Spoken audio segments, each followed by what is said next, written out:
देशभर मजदुर दिवसको उत्सव ब्यानर र भाषणका साथ मनाइँदै थियो। तर विराटनगरको भूमि प्रशासन चोक र बरगाछी क्षेत्रका श्रमिकहरूका लागि आजका दिन पनि हिजोको जस्तै थियो। कामको खोजी र भोलिको चिन्ता। बिहानैदेखि केही मजदुरहरू सडकका छेउमा बसेका थिए, अनुहारमा थकाइ र मनमा आशाको झिनो झिल्को सहित। मजदुर दिवसका नारा र कार्यक्रमहरू सहरका भवनहरूमा गुन्जिरहेका थिए, तर ती आवाज उनीहरूको जीवनमा कुनै अर्थ बोकेको देखिँदैन थियो।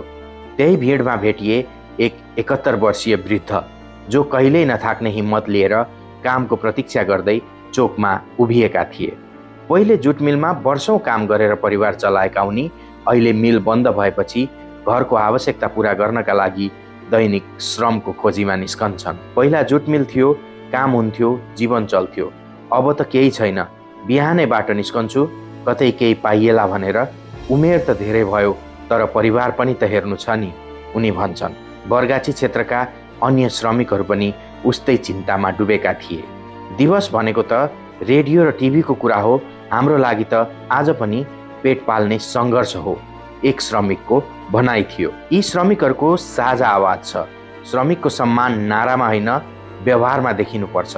उनीहरूलाई विशेष समारोह होइन, कामको सुनिश्चितता, उचित पारिश्रमिक र सामाजिक सुरक्षा चाहिएको छ, जसले उनीहरूको जीवनमा स्थायित्व र सम्मान ल्याओस्। जब देशभर श्रमिकको सम्मानको कुरा गरिन्छ, तब विराटनगर लगायतका सहरहरूमा यिनै श्रमिकहरू अझै बिना काम, अनिश्चित भविष्यसहित सडक किनारमा बसिरहेका हुन्छन्।